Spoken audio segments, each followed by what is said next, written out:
Olá pessoal, nessa aula de hoje nós vamos ver os modos com que o calor, energia térmica, passa de um corpo para outro, ou até mesmo de uma parte para outra de um mesmo corpo. Em termos de teoria, é tranquilo porque existem três maneiras do calor fazer isso: condução, convecção e radiação. E nós vamos ver um por um de cada um desses três aí, ok? O que é importante ao final de cada explicação teórica é que você saiba aonde acontece essa forma de transmissão de calor, tá bom? De que modo acontece isso, e que você saiba exemplificar e identificar exemplos também, tá bom? Então vamos lá. A condução é quando o calor passa, através das moléculas de um certo corpo, sem que haja um movimento, tipo uma translação, dessas moléculas de um ponto para outro. É importante que você note que as moléculas estão sempre se movendo, elas têm agitação térmica delas mesmas, Só que elas não podem ser responsáveis, Elas não podem transportar o calor junto com o seu movimento. O que é importante você perceber isso? Que você logo nota que o único meio onde pode acontecer a condução, é o meio sólido, que nesse meio as moléculas estão relativamente presas, Então elas só podem vibrar, e essa vibração é que transmite o calor de um ponto para outro, de dois corpos diferentes, ou de dois pontos no mesmo corpo, tá bom? Então, nós temos aí a primeira coisa importante. Nos sólidos, a principal forma de transmissão de calor é a condução. Não custa nada lembrar que no cotidiano, na verdade, as três formas de transmissão de calor ocorrem meio que indistintamente, O que você tem que saber é diferenciar em cada forma específica, qual a transmissão de calor que está acontecendo. Então, vamos lembrar de novo: condução nos sólidos, tá? E importante também, mais do que saber dar exemplos, aqui na condução existe uma palavra-chave que é contato, Então você tem que ter dois corpos de temperaturas diferentes em contato para que haja a forma de transmissão de calor por condução, Mas ela é mais fácil de ser identificada de todas elas, E até mesmo de exemplificar, tá? Se você tiver duas pessoas em temperaturas diferentes dando a mão, por exemplo, uma vai estar passando calor para a outra por contato, Talvez até mais importante seja você saber onde é que o isolamento, dessa forma de transmissão de calor seria importante, Então, tipo, tem uma questão normal de vestibular, que seria a questão do cobertor, Algo que vocês entendem errado, mas também, na verdade, de certa forma, preguiça mental. Se você pensar um pouquinho, cobertor não vai esquentar ninguém, Então, por que que de noite, quando está frio, se você entrar debaixo de um cobertor, aparentemente você tem a sensação térmica de quente, de calor, O que acontece é que, na verdade, o cobertor ele apenas impede, a passagem do seu calor para o meio externo.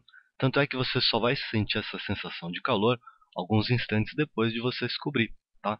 De certa forma, a gente vai ver o cálculo de condução um pouquinho mais para frente, E na verdade só tem o cálculo de condução pro vestibular, é o único que cai, O cálculo de convecção, o cálculo de radiação ficaria para a faculdade, por exemplo. Então, como eu estava dizendo, nós vamos ver na parte de cálculo, o que vai contribuir, o que vai atrapalhar a forma de transmissão de calor por condução, Mas se você não se importar muito, por exemplo, com a sensação desagradável, para efeito de aquecimento, entre aspas, você se cobrir com um pedaço de plástico, quer dizer, se você se enrolar naqueles filmes, que eles usam em cozinha, você vai ficar quente na hora, tá? Em outras palavras, não será necessário você estar usando um cobertor para se manter aquecido, Tanto é que os mendigos dormem cobertos por jornal, Eles não têm dinheiro para comprar cobertor, ok? A segunda forma de transmissão de calor nós chamamos de convecção, E na verdade a diferença para a primeira, que é a condução, é que nessa o próprio movimento das moléculas é responsável por transportar, entre aspas, energia térmica, o calor de um ponto para outro, de um mesmo corpo, ou entre dois corpos diferentes, De que forma que é feito isso? Nós dizemos que há um movimento de massas fluídas, Em outras palavras, eu posso ligar aqui em cima, já que tem que existir movimento das moléculas, apenas o estado líquido e o estado gasoso permitem que haja esse movimento das moléculas para transportar esse calor, Então, primeira coisa, só em líquidos e gases acontece a convecção, né? Aí é aquela brincadeirinha que eu falo para vocês em sala de aula, né? Você aprende lá no ginásio que tudo que é mais quente, temperatura maior, sobe, né? Tudo que é mais frio vai descer, tá? Então não é que isso aqui mude no colegial, né? Só que nós mudamos a linguagem. É meio feio falar quente sobe, né? Frio vai descer. Nós falamos o quê? Tudo que é menos denso, né? Como assim? Se está mais quente, né, as moléculas estão mais afastadas entre elas devido à própria agitação térmica. Então, se elas se afastam, a densidade diminui. Então, nós falamos quase que da mesma forma, em vez de falar o mais quente, o de temperatura maior, vai subir, nós falamos o que é menos denso vai subir. De maneira inversa, em vez de falar o que é frio, o que tem temperatura menor, desce, né, nós falamos o que é mais denso, né, vai descer. Tá? Quando está mais frio, as moléculas têm menor agitação térmica, né? Então elas ficam mais juntinhas. É como vocês fazem em sala de aula, né? Então vamos lá de novo. Menos denso vai subir, menor densidade, né? Mais denso, maior densidade, vai descer. Esse movimento, aliás, é chamado de convecção, né? Exatamente o nome dessa forma de transmissão de calor, né? Aqui você tem que tomar cuidado que a maior parte das questões de vestibular se concentram, né, das três formas de transmissão de calor. A maior parte das questões vem em convecção, né? Por quê? Por causa de alguns fenômenos, principalmente de clima, né, do nosso cotidiano. Então vamos tentar especificar alguns deles aí. O primeiro exemplo que nós vamos colocar, né, é a explicação das brisas litorâneas, né? Na verdade, você vai se imaginar na praia, né, em duas situações, de dia e de noite. Vocês ficam xingando meu desenho, vamos colocar aqui a legenda, aqui é o sol, o mar e a areia, né? E a lua, o mar e a areia de novo, né? O que acontece? Tem o calor do sol, esquenta tanto o mar quanto a areia, mas a areia segue aquele princípio, né? Ela esquenta mais rápido, então ela vai esfriar mais rápido também.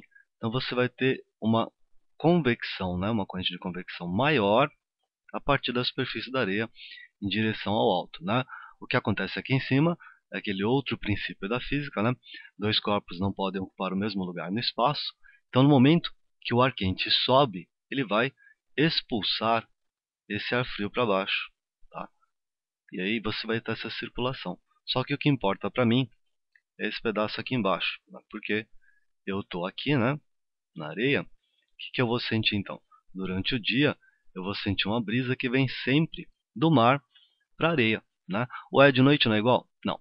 De noite o princípio é o mesmo, né? Uma explicação é a seguinte: como acabei de falar para vocês que tudo que esquenta rápido esfria rápido também, a água do mar demora para esquentar, mas também ela demora para esfriar. Então até mesmo à noite vai ter uma corrente de convecção maior a partir da superfície da água.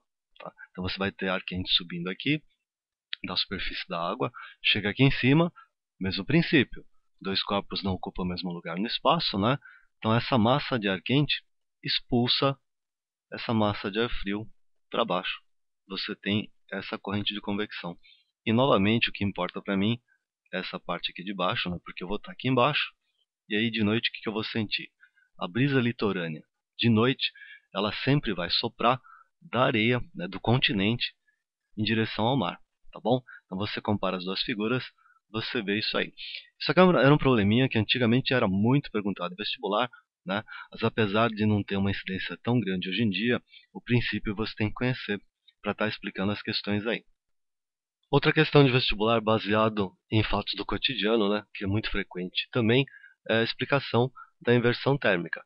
Para quem não está familiarizado, a inversão térmica acontece no inverno, quer dizer, em dias mais frios, né, e aparentemente o ar fica mais poluído. Qual a explicação disso aí? No inverno você tem uma incidência solar menor, né, então a camada de ar mais próxima do solo não tem convecção suficiente para subir. Então é como se o ar ficasse preso, né, aqui embaixo, só que esse ar que está preso aqui embaixo tem junto com ele, né, o que? Os poluentes, tá? Tá claro, a inversão térmica ela é mais visível em grandes metrópoles, tipo São Paulo, né? Se você vai numa cidade que não tem tanto carro, por exemplo, você não sentiria, não é que não exista inversão térmica, mas em grandes metrópoles onde você tem emissão de poluentes, né, num dia que não haja muita incidência solar, não havendo a convecção, né, quer dizer, você não tem suficiente convecção o ar quente subir, os poluentes ficam presos próximos ao solo aí, tá? Então, mesmo estando frio, você tem que tomar muito cuidado, né?